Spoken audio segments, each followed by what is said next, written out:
sports all the time. Episode 20 of season 2, a big episode. You love those even numbered 10, 20, 30.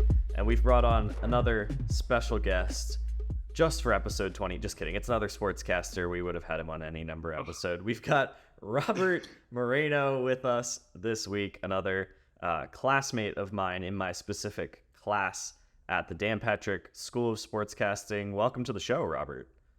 Thanks for having me, guys. What a pleasure. Robert, as you joined our class, I don't remember, a couple months ago. Was it June, maybe? Sometime in the summer. It was with Debbie. Okay, I think that was June or July, one of the summer months. He was a month ahead of us, took a month off to drop back. He was all by himself and joined our class, and we're very happy to have him.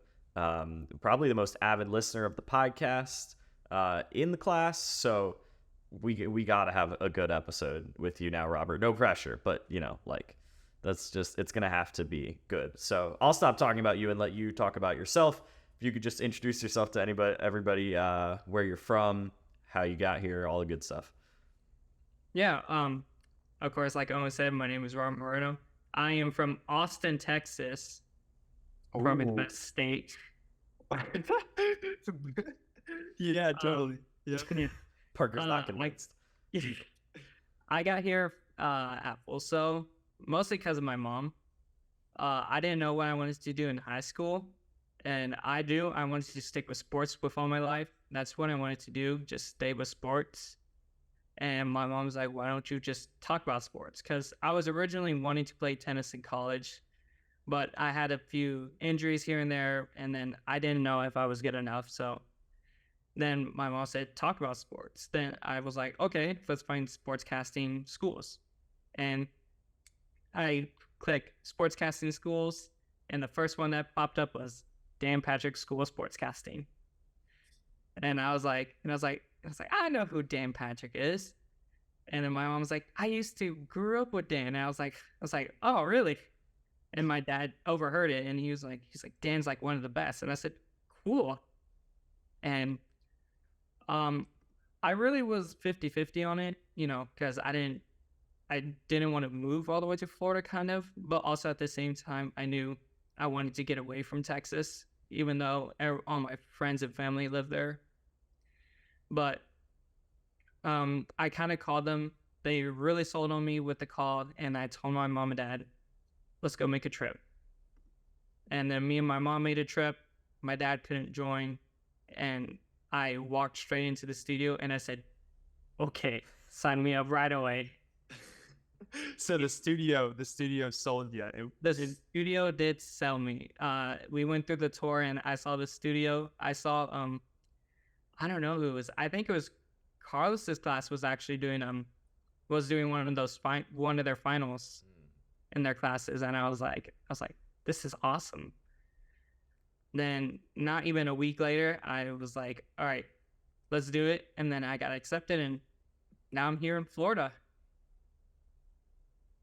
Wow, that's pretty awesome. You said that your mom grew up with Dan Patrick. Like, did they go to the same school? Or no, like she grew up watching Dan Patrick. Okay.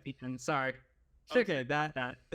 No, that's a good clarification, but still, it's super awesome. I mean, like, it's crazy how there's not a ton of sportscasting programs, and I think going to school for a specific purpose is something that has been like a common theme of people that go to Full Sail. I've kind of heard, like, all right, you're not going to go to Full Sail just to, like, I don't know, like, if you're going to go into business or something broad, just, like figure things out.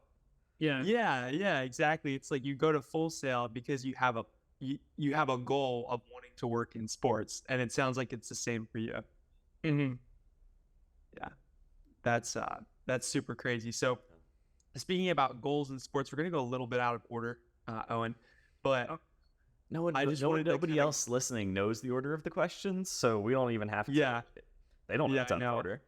So, what are your goals, kind of at Full Sail at school, and then also in the future, like working in sports? What is kind of your dream, your vision? So my dream and vision, that's a good one. Currently, I just want to do anything, just behind the scenes, on camera.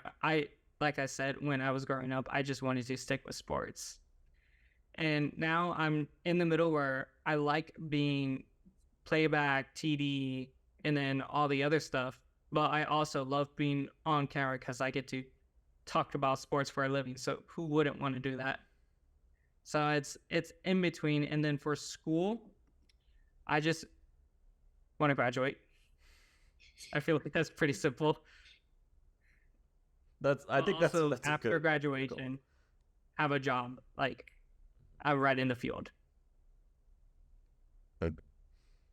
Yeah, and you've got your to tease a little bit. I'll just set you up to talk about it. You've got a pretty cool internship right now that is like gonna look really good on your resume and trying to get a job. Which is so I do runner positions for CBS, and then I got to talk to Fox now about runner positions, and then I here and there go to UCF for their sports production crew. What does that mean? What is like you're running like? So marathons are usually the people that run around, basically run around the whole arena, and we kind of help everyone out. I've been mostly shadowing sideline reporters. So as we learn everything through it, I kind of see like what they use in the outside world, and then kind of incorporate that, and I kind of mix from what we do in school, what all the sideline reporters do, and what the on-camera people do, and I kind of mix it together that I can get better as school's going. And then for the UCF production, I started doing TD for them, but I started doing camera operations also. So you're operating the camera for UCF football. UCF sports in general. Oh, UCF sports. Okay. And then also you're helping out just in sports, like you're shadowing a sideline reporter and just like following them around or helping them out with stuff. Following them around. I work with Jen Hell. She's one of the sideline reporters for Fox, and I basically brought a little lunchbox with me with her sparkling water and her mints. And then once you know something, I kind of like give her a stats that either I know off the top of my head or I just go on my phone. Gotcha. So like if she wants to bring up a point, but she's not sure exactly what that stat is, or like what like she needs more information about it, you can like pull it up real quick and tell her. I can pull it up real quick for her. That way you can think about other stuff. Because silent reporting is actually more than I thought. I thought it was just you staying there to talk, and that's it. But they like go around, go into like the huddle, try to sneak into the bench area, and then say to the people upstairs doing play-by-play in color that, hey, this person, I think it was Devin Harris. He threw it with the Jags. He threw his helmet on the ground, and that thing broke. And you really can't see on top of everybody. So she went, Devin Harris just broke his helmet, and they just have to go get a new one, and he's running in the locker room. And I was like, that's awesome. You're getting the inside information to everybody up there. Right. So you're like the hands on the ground type. Wow. That is interesting. So she also has sparkling water and mints. Yes. You hold her and you give her if she wants it. Yes, exactly. Has she told you why she chose sparkling water over regular water? Is there a reason for that? You know, the producer that told me packed the sparkling water didn't really explain why. They were like, this is her favorite. And then she said she likes lifesaver mints over regular peppermint mints, which I feel like they're the same thing. I don't know. I couldn't tell you. Interesting. I mean, but the lifesaver mints have like a little bit of a different texture. You know what I mean? Like you can feel the letters on your tongue when you eat one of those things. Maybe that's the key. That's the key. That might be the key. What brand of sparkling water, if you don't mind me asking? Unless that's, you know, the insider info. I don't remember what sparkling water she had. That's okay. We'll never know her secret. I only like LaCroix. LaCroix. LaCroix Yeah. is kind of controversial. I feel like people either love LaCroix or they hate it. Yeah, you're right. Yeah, it is a little bit. I'm not a controversial. sparkling water type of guy. I don't even drink soda, so it's water, lemonade, and coffee. Coffee. Yeah. All I know is about my coffee. Robert's a problems. big coffee guy. Yeah. How many cups of coffee do you drink A a day? a day. So I slowly started slowing down, but I picked it up. I started doing 2, but the worst day I had was 8 cups of coffee. How'd you go to sleep? Or did you not? And It was like 10 p.m. and you're just like, I need to stay up. Yeah. Were you like studying or something? It was for our P&P final highlights because we had class that morning, and I was just super exhausted and drained from work before that. So I had a cup of coffee and then a second one. Then I had class, so I had a cup of coffee before I left, so I made one. And then in between, we had break, and then I was just like, I gotta stay awake. Then we had to go record Rollins lacrosse women's. And all through there, I was just kind of overdoing the highlight reel. So I just added like crazy graphics and all that stuff. So I'm staying up until like 11:50. I turned it in at 11:50, and I was like, I gotta get this. I gotta turn this in. 9 That minutes is to spare. crazy. That video must have been like one of the best videos like possible though, if you like spent such a long time on it. Well, now that we've done more editing classes, I'm kind of looking at it like, I don't like that. Well, that's how most of the things you work on are as you go through the program. Like, you feel good about something, but then a couple months later, you look back and you're like, I've gotten a lot better, which is good. It means you're learning. Yeah. But it is interesting to look back on stuff. Most of the time, you're not that proud of it. Funny thing you point that out. I looked at my intro final and my my vocal training 1 final just for fun because I was bored at home, and I was just like, huh. I was like, I don't like that. You were like, oh man, I can do so much better now. I was grading my own finals What percentage did you give yourself? like a 50 now. Like a 50. Good thing you didn't get a 50 at that time. And maybe you did, I don't know. But then you wouldn't have passed. No, So probably not. oh man, that's so funny. So what? Oh, go ahead, Owen. With the coffee thing, for class, we had to help out with a charity event on Friday. I was upstairs. I came down at like 8 p.m. I think it was 8:30, and Robert had made himself a cup of coffee at 8:30. 8:30 at night. Holy Yeah. So Wow. yeah, I feel like that summarized his. I think that was my second cup. Sure, yeah, of course. So yeah, that was just a little anecdote to explain what his coffee addiction is like. Man, coffee's good. It is good. I'm having to I have to limit myself at the moment. We have where I work at, we have one of those espresso machines that's like really nice, like it has the beans in there, and then it like you can choose what you want on the little screen, like like latte or espresso or whatever you can choose. And so then it just like it like presses it down, and then or like first it comes out, the beans come out, then it grinds them down, then you press it down with like a tamper thing, and then it grinds out like the actual coffee from it. And then you have the heating system for the milk and everything if you want to heat it, and it's so good. But I know that if I eat it or drink it too much, I'm just gonna get addicted. So I have to really like hold off, and I'm only drinking right now when I really, really need it. So like if I wake up and I'm just like, oh my word, like I can't even function. Like I just like know it's gonna be a foggy day, then I drink the coffee, but then like my veins are kind of buzzing a little bit because I drink it way too fast every time.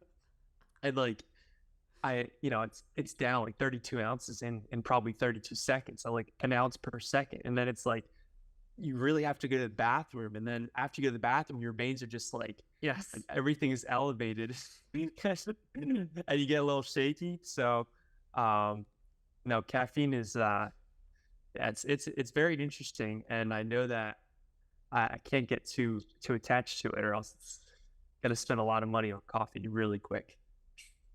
That's the lesson. Anyway, Caffeine is yeah, interesting. That's the life lesson. No one drinks coffee. yeah, there you go. I don't know why I got on that coffee rampage. That was my fault. I brought us back to coffee with the Robert story. That was Yeah, big fun. I'll get us back on topic. We'll get back to No. Robert is we need to make Robert look really good here on. that is true. Yeah. And so what I was gonna say before we got off topic with coffee. What, Robert, you said you wanted to work in sports. What was appealing to you about sportscasting specifically? I know you said you thought about tennis, but what ended up, bringing your thoughts to sportscasting, and what do you find appealing about sportscasting? Sportscasting is it's not all talking about the stats. It's talking about what is going on, like we are doing. It's sports. It's storytelling. It's telling what is going on. Why is this game so important? Why was this shot? Why is this player? And just making a story that way the audience you're talking to has something to be excited about. Why? That's it. Just why do you talk about sports? Yeah. People love sports. I love sports. We all love sports. That's why we're here. Do you think that? Yeah, this is why we're here. Exactly. We're talking about sports. Do you think that through portraying a storyline in one way, that can be a detriment to certain players or certain teams if the storyline doesn't fit the narrative? Like, I don't know, the sports narrative as a whole. Like, say there's a storyline that gets picked up. Do you think that can be detrimental to, or maybe not detrimental, but harmful, or maybe not the best to certain teams or players? I'm just interested on what you're thinking. Like all stories, there's good ones and then there's also bad ones. I mean, there's stuff that's happened to players or what players have done to people, and that's kind of life. If you're gonna have good, you're gonna have bad. It can't be 100% perfect. I wish it was 100% all nice and smiley and happy, but sometimes you're gonna have to get up in there and then just really get into details, and not many people are gonna like it, but you have to tell everyone what the story is. Mm-hmm. Yeah. No, that's true. I guess like another thing too is like not every story that is going to be told is going to be like is going to be 100% like sunshine, rainbows. Yeah, exactly. Not rainbow, but yeah, rainbows. Yeah. Rainbows. Yeah. Sports reflect life, so it's just gonna be the way life is. Not everything is perfect. I know. Yeah, sports is crazy because it's like who for example, my family was watching Love Island like last night. Where is this going? I was like, what are you doing? Like this, like, why would you ever want to watch something like this? But like sports is like, because in my head I was thinking like sports is just way better than this. It's like reality TV on steroids. Like you don't know what's gonna happen, but you have all these storylines that there's only gonna be one winner at the end for a lot of different sports, and so you have all these storylines, and there's a ton of them swirling around. And as the season goes on, they get narrower and narrower and narrower, just like Love Island, until there's like one winner, right? Or one couple. And so it's like, but it's all kind of, reality TV isn't necessarily scripted, but they have certain moments that, like, I don't know, it seems like could be fabricated, right? Mm-hmm. But sports, it's like, okay, there's no way. I know everybody jokes about the fact that it's scripted and everything. The NFL, but there's literally no way that. And there is one-off instances like Kings Lakers back in 2002, but like there's no way that stuff is scripted in sports. It just happens how it happens, and so it's kind of like the ultimate reality TV. It's all entertainment. That's all people want, just entertainment. Yeah.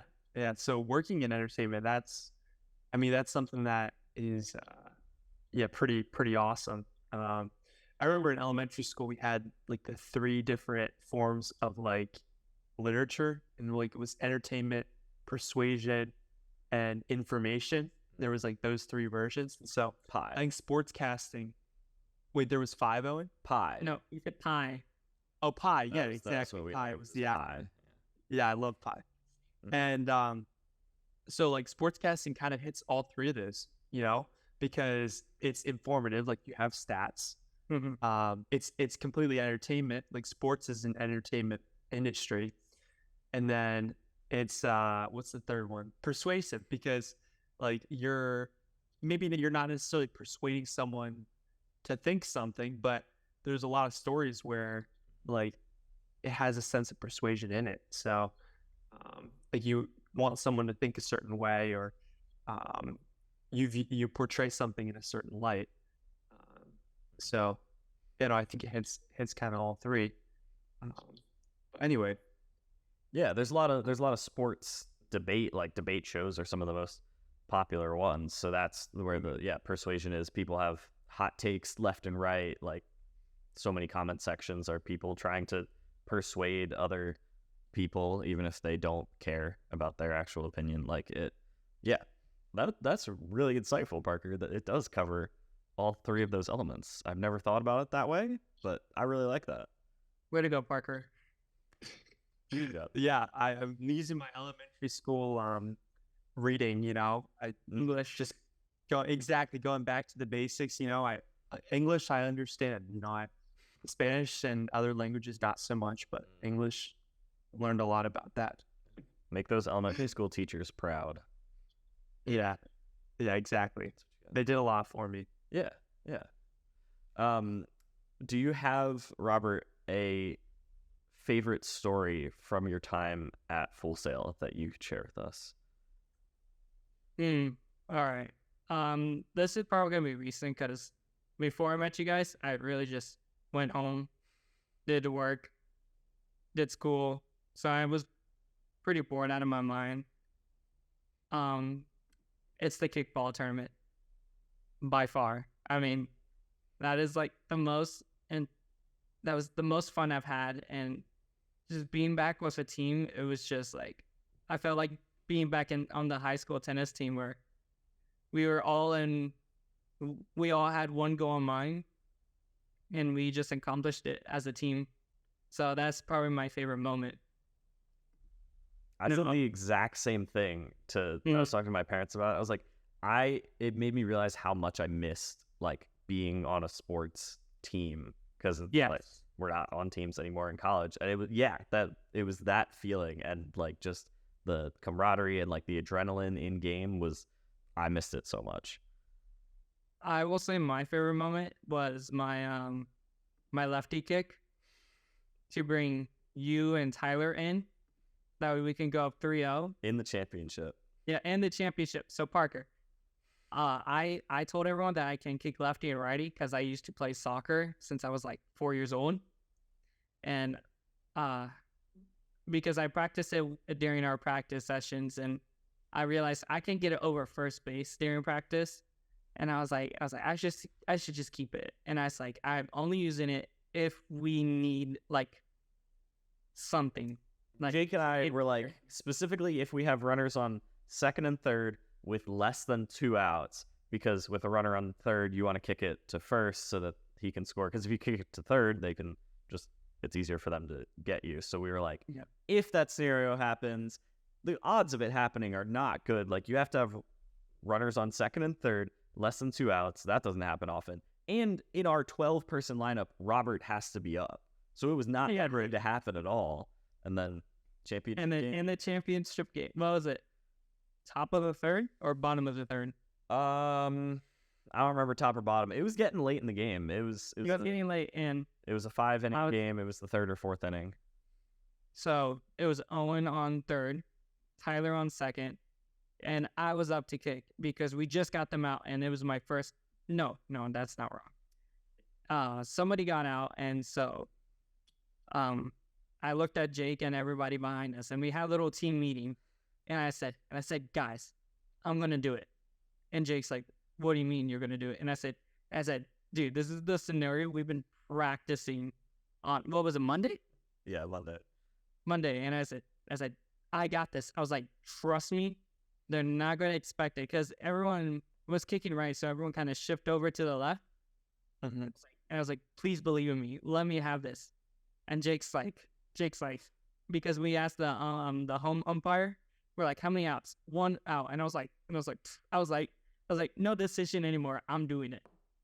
So I step up, and the guy rolled it perfect to the left, like curving out to the left. And in my head, I was like, if a righty took this, that would be terrible. And I was like, but I'm righty and lefty.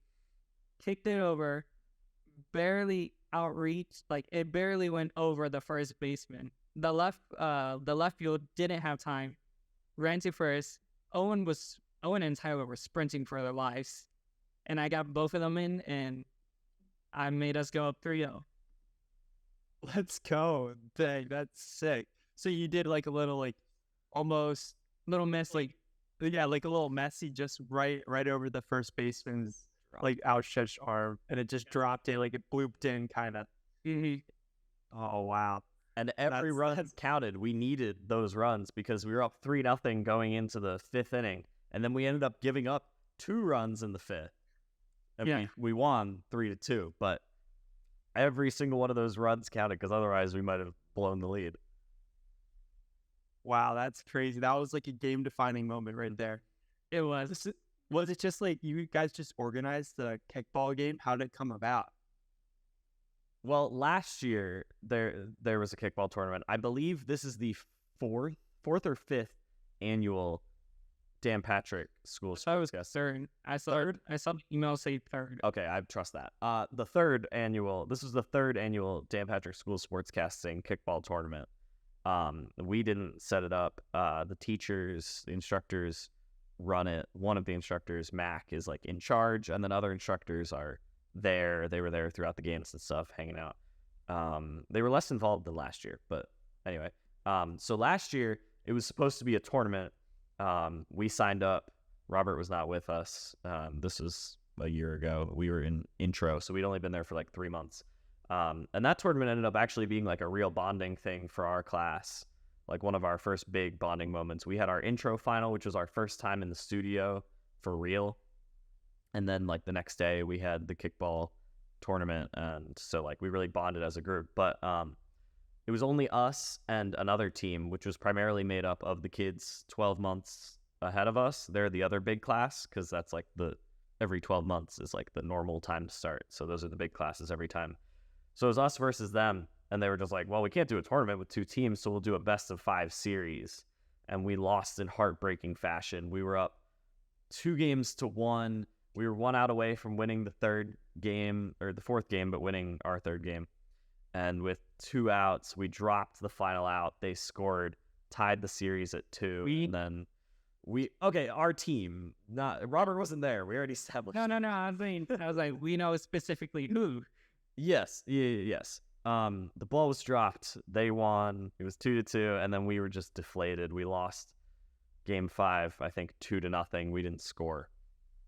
So ever since then, the past 11 months, we've been out for revenge. So our team name was Vengeance. We dressed in all black, and we came prepared. We practiced on Monday. We were the only team that practiced. Elijah literally bought a kickball so that we could practice. A lot of us still have to pay him back. And yeah, so this was, we came back this year. We came back stronger. We got our vengeance. We got our championship. We still have to get our trophy. And yeah, we knew it was our last year because none of us are going to be still in the program unless someone gets held back like 5 times. Ideally, we're not going to still be in the program next kickball tournament. So this was it for us. So right, we knew we had to go out on top. Who'd you beat? Like who was the group that you guys beat in the championship? It was actually, we weren't expecting to play them. We were expecting to play Brandon's team. You remember Brandon? Everyone remembers Brandon. He was the first guest on the Sportscaster series that we have going. He's a trader.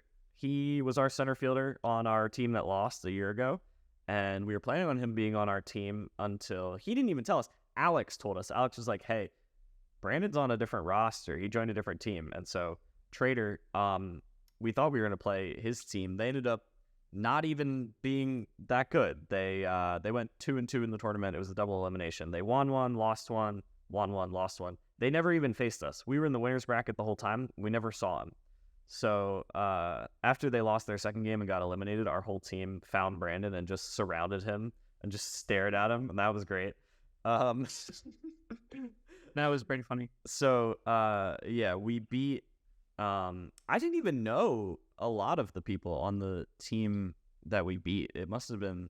It was definitely kids younger in the program than us. I knew a couple of them, but Skylar was there, and then yeah. It was like a mix of anyone and everybody. Because a lot of the classes are smaller than us.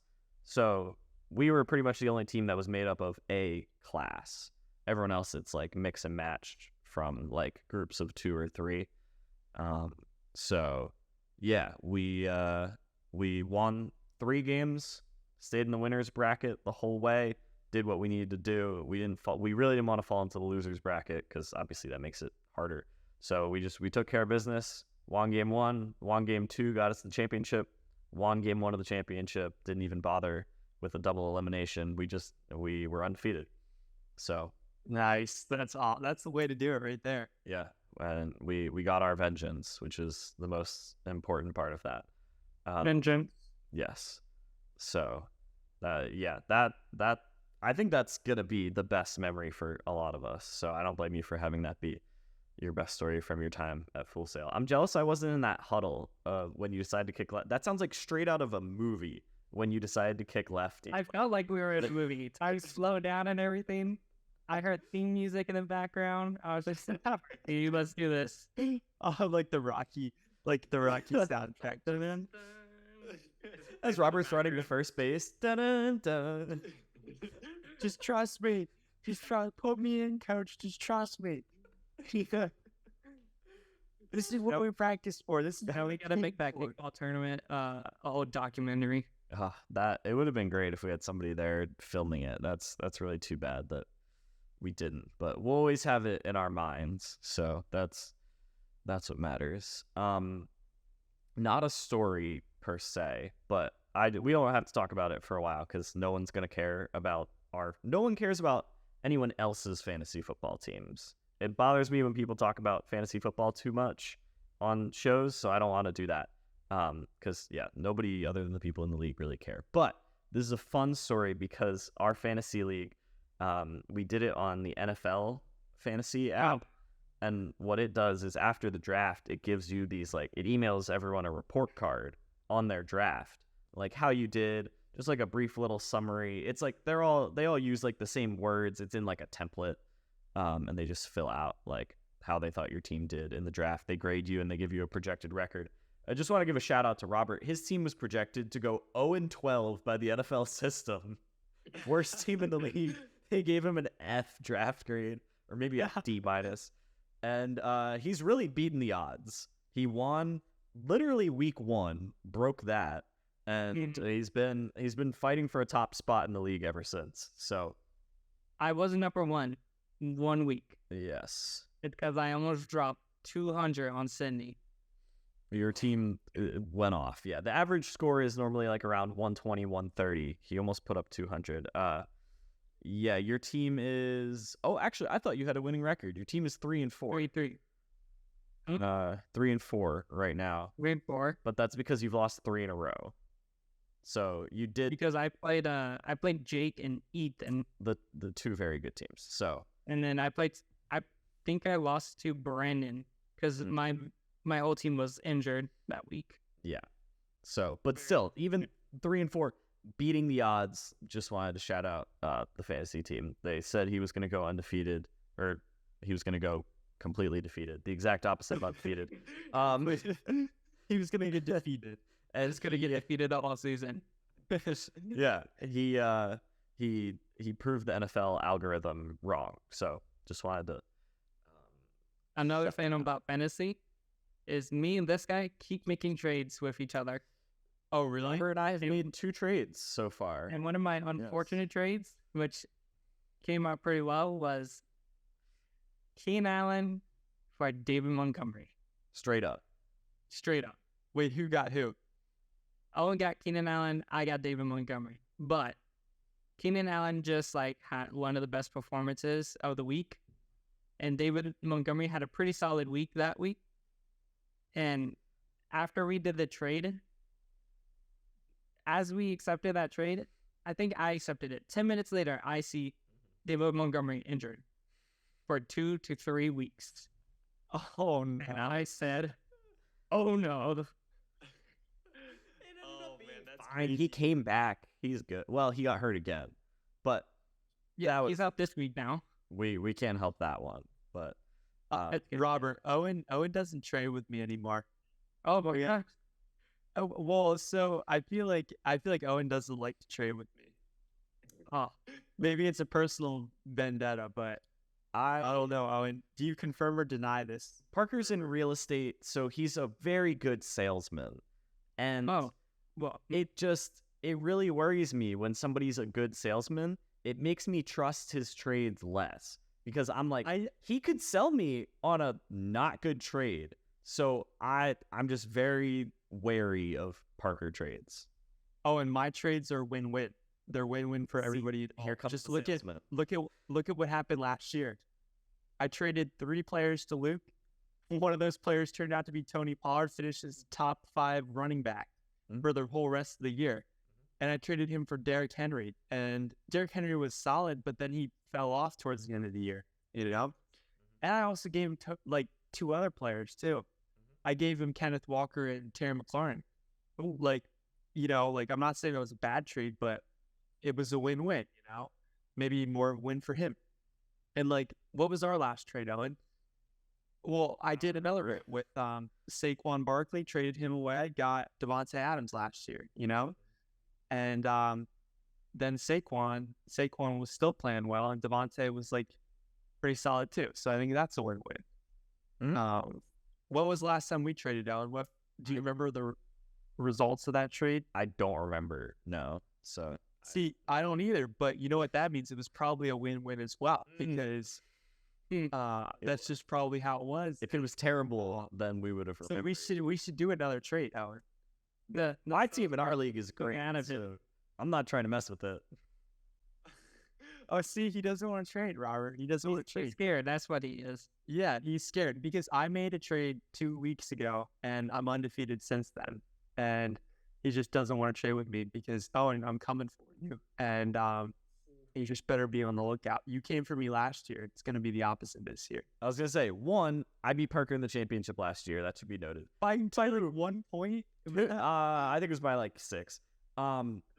2, I haven't traded with anyone this year. So it's not just you. My team is really good. I'm 6-1. I'm looking to be 7-1 this week. I'm not trying to mess with my roster in making trades with anyone. So it's not just you, Parker. Nothing to say, Parker. The silence. No comment. No comment. Okay. Does not believe. All I'll have. This is all I'll say. There's a lot of teams that go 6-1 in the true NFL season, right? There's a lot of teams that go 6-1. A lot. They hardly ever win the championship. All right. This was me last year, Owen. I started out and I was doing amazing. I think I went undefeated through the first 8 weeks. Didn't win the championship. And guess what? I was feeling good about my team until all of a sudden just got left in the dust. Your team was better and towards the end of the year. And so there's people coming after you, Owen. And so you better watch your back and just think ahead to what could happen if your team doesn't do well, which they probably won't. And so you better trade with me. That sounds like a threat. Absolutely. I'm clipping that, 1, for my own safety in case they need records of someone coming for me, and 2, for if I do end up winning, I will be playing that clip back. Okay, but what happens when you lose to me in the championship? I'm going to play that clip. Then you can play the clip and be like, I was right. I am an eyewitness, so yes. I can agree. Oh, man. Jalen Waddle's going to carry me to the championship. Okay. Well, I just traded him. that's or traded for him. No, You I got traded him away. you traded him away. Oh wow, you got Jalen Waddle a week ago, and then you traded away again. Flip. Yeah, it was the Wow. Ethan trade Oh, I forgot about that. because it was Josh Jacobs, Mike Yeah. Evans, Yeah. Jalen Waddle for Justin Jefferson, and I think Mostert. Rasheed Mostert. Yeah, Rasheed Mostert. Yeah. A blockbuster trade. So. And then I traded Stephon Diggs away too. Mm-hmm. Yeah. Or Brendan Ayuk, and then DJ Moore. Robert's been wheeling and dealing in this league. Made a couple trades with me, making trades there. So we'll see if it pays off. He's in the playoffs as of right now. Barely. So, yeah. Hey, in is in. As long as you're in the playoffs, you got a shot. So, yeah. We have a sponsor, everybody. This is the first time doing an ad read for this sponsor. Episode 20. What a time to do it. We'll make it quick. We've talked about Grateful Apparel before. I had a Grateful Apparel shirt on sometime at the beginning of season 2, and Luke was like, "That's a cool shirt."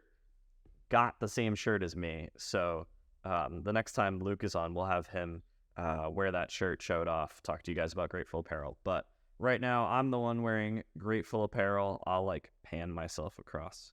Grateful. You can see the whole thing. Wearing a Grateful Apparel shirt right now. It's an amazing website. They have a lot of great Christian apparel on there. They've got new designs pretty frequently. I don't know exactly, but I'd say like once a month they're dropping new stuff. So you guys can go to gratefulapparel.com and then pick out whatever you want on the website. And then when you go to checkout, use the promo code OwenLap, all caps, and you get 15% off your purchase. Gratefulapparel.com, 15% off with the code OwenLap, all caps. Yeah, it's a great company. I've got multiple of their shirts. They are a great company to support, and the clothing looks good. So that's a pretty important piece of this. So Grateful Apparel, go check them out. Save some money with the promo code OwenLap, all caps. Let's wrap up this episode with actually talking about sports. It's all sports all the time. We might as well do that a little bit. I think that we have a really interesting pairing here with Robert and Parker. They're both guys who really like basketball and tennis, and who are both very good at playing basketball and tennis. Unfortunately, we can't have them play each other. It'd be entertaining in basketball or tennis to have them play. But we're going to talk about... beat me at tennis. He would destroy me at tennis. I think Parker would beat me in both sports. But no, you don't. I am not very good at tennis, Robert. He says that because I'm better than the average person that plays gym class tennis. Mm-hmm.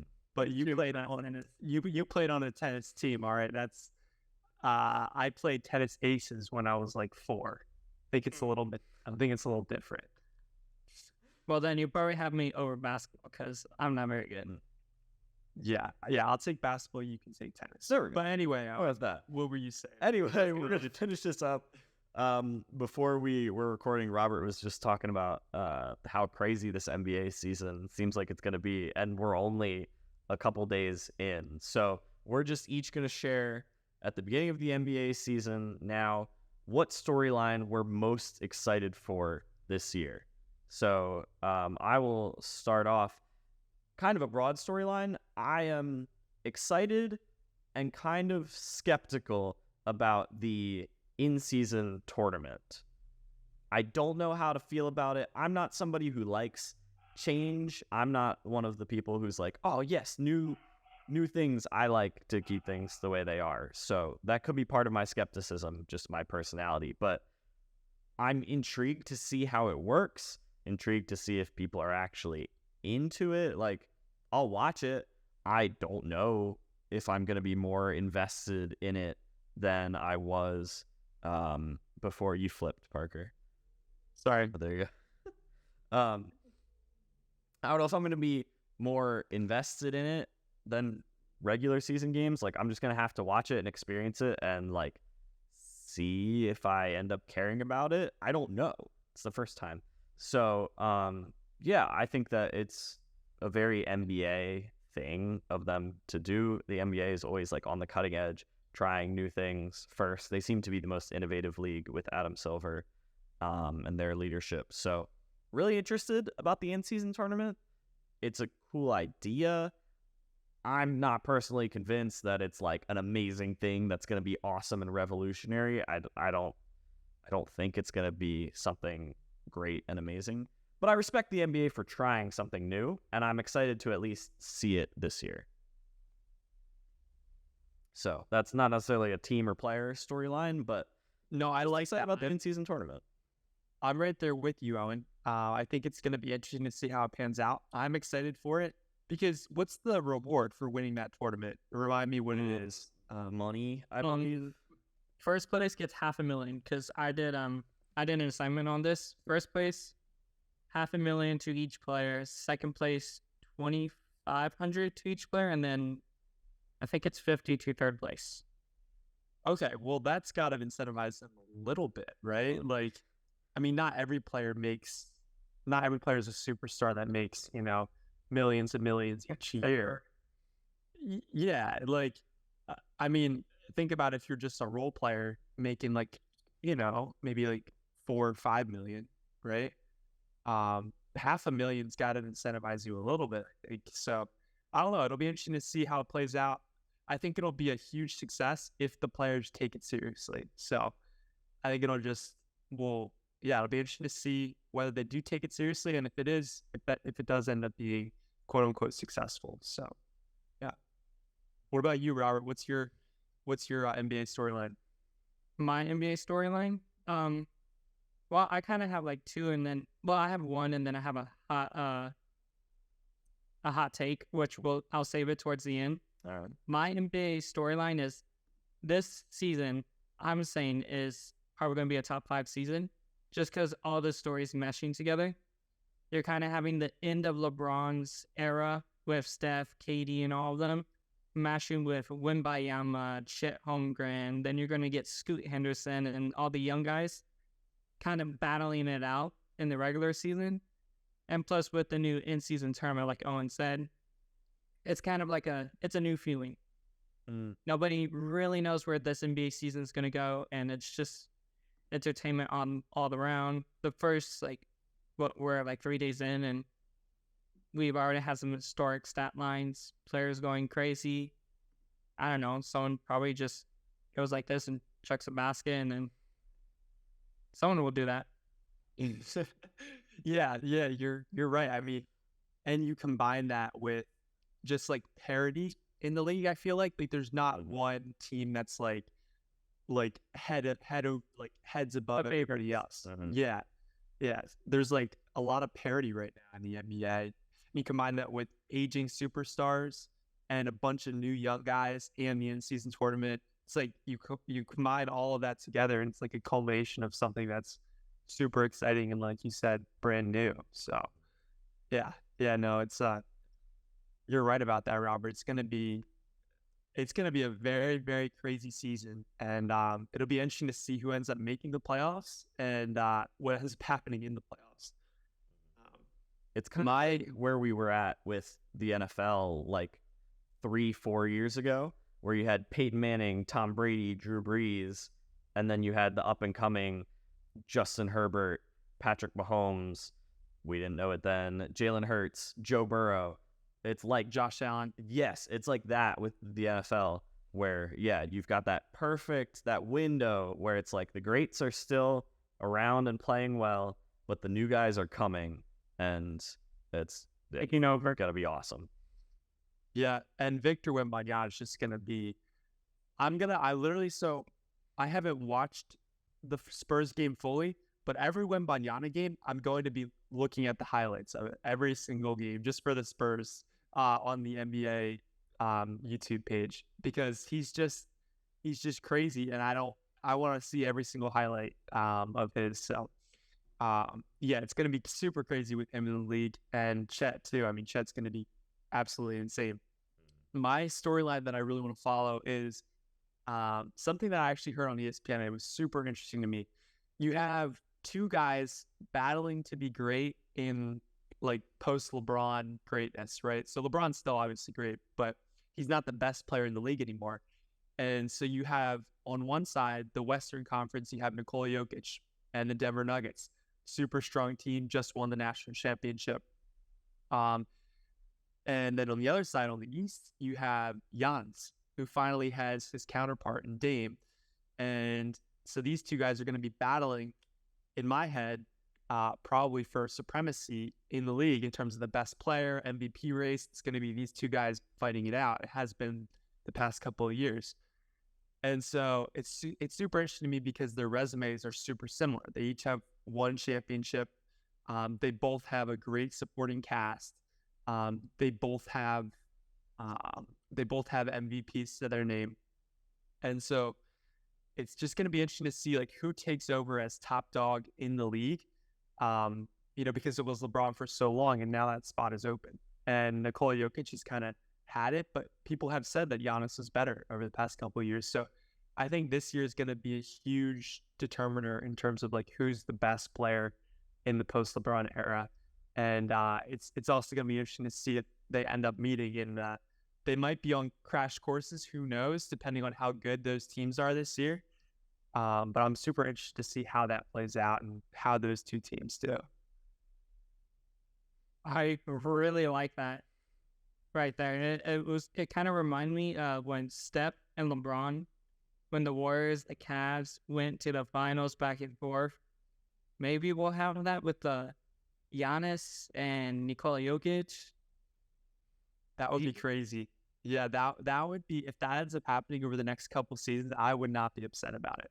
I mean, I know the Nuggets and Milwaukee like aren't necessarily like, I mean, high end markets, but I don't care about that. Like, I actually don't like it when the Lakers go to the championship because I just don't. I'm anti Lakers. You know what I mean? Like, I'm anti big market teams. So, yeah, that would be absolutely awesome. Yeah, if you get that'd be such a perfect, like, it's a matchup of those two players. But like with LeBron and Steph, most of the time you didn't really often get LeBron versus Steph one-on-one on the court. Like occasionally you'd have like a switch and LeBron's guarding Steph or something like that.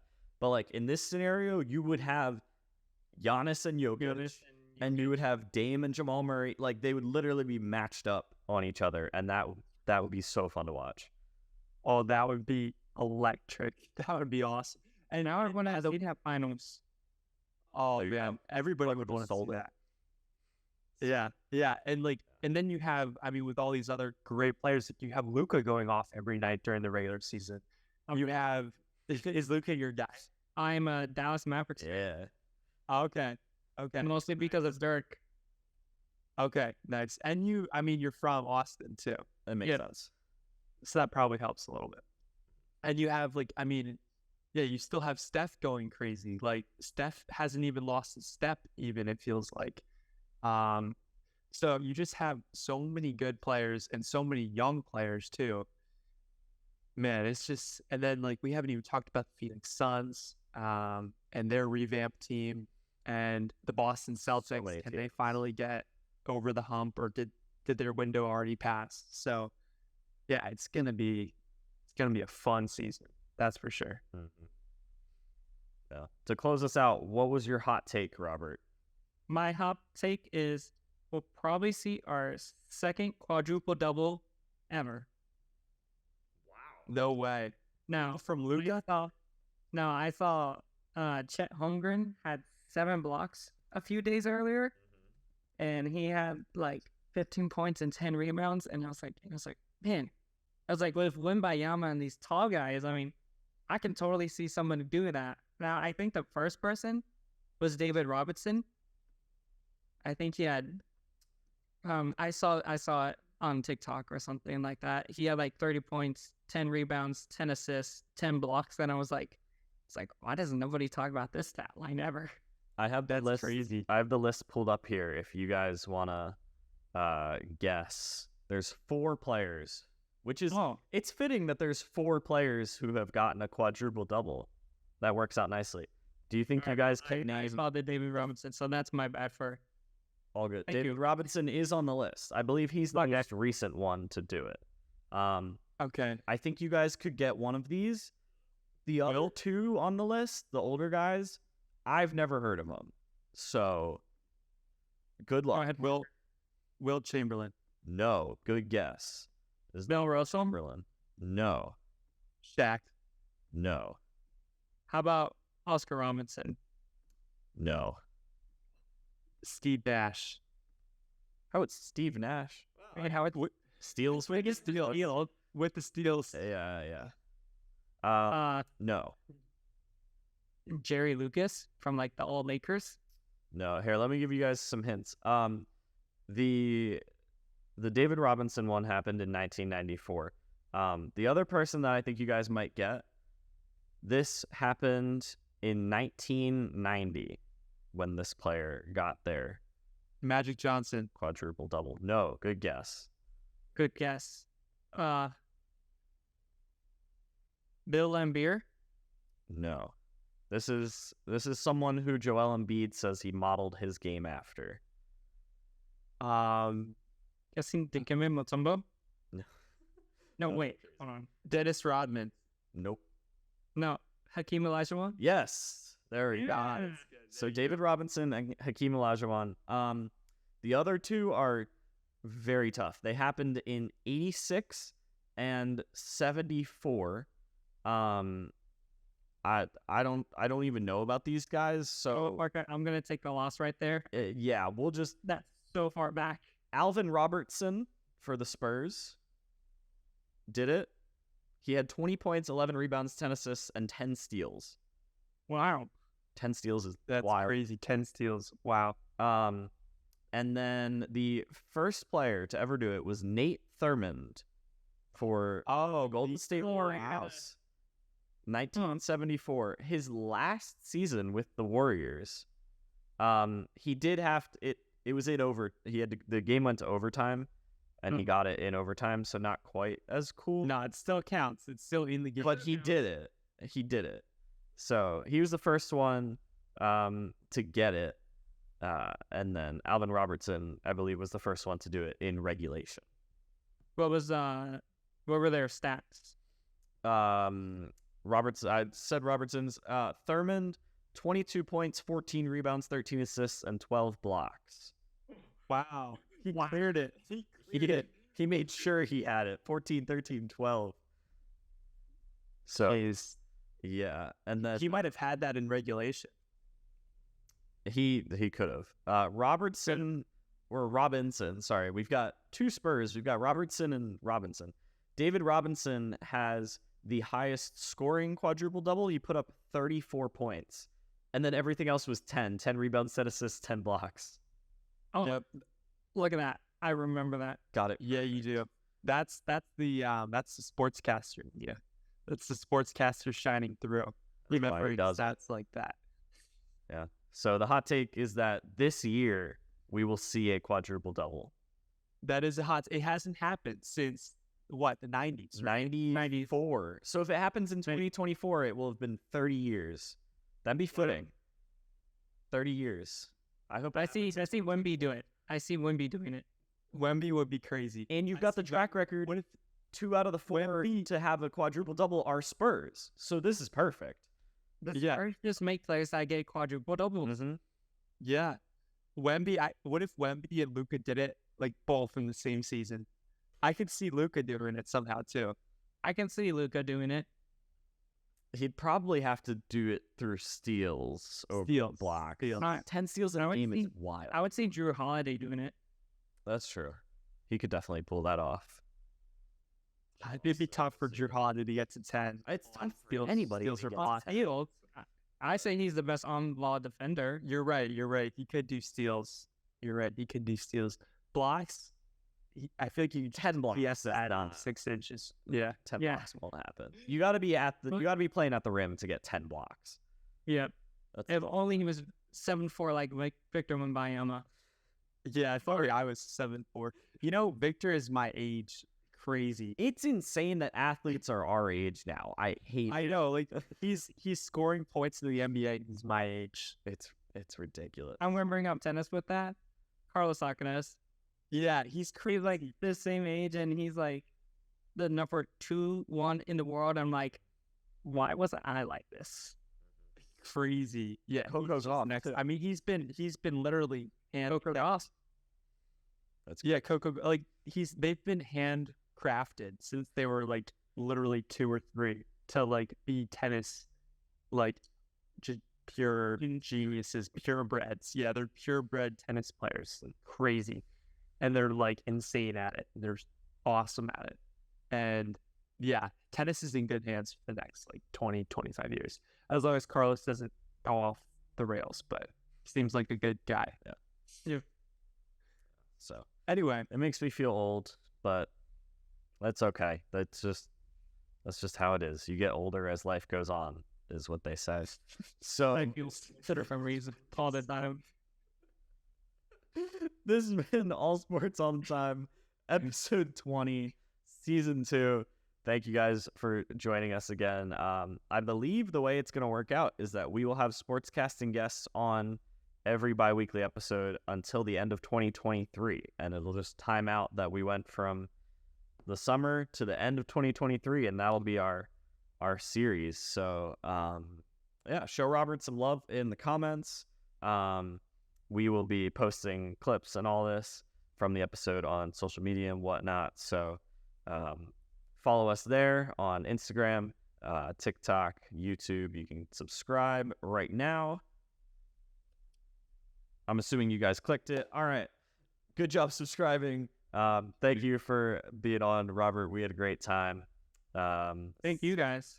Oh, of course. We love having guests. So yeah, so it's nice to meet you, Robert. yeah, Nice to meet you too, Parker. you're our first Texas guest. That's the claim you can have. So Horns down. Oh, wait. here, Yeah, I know that funny thing. I don't like the Longhorns. Yeah, horns down. here you go.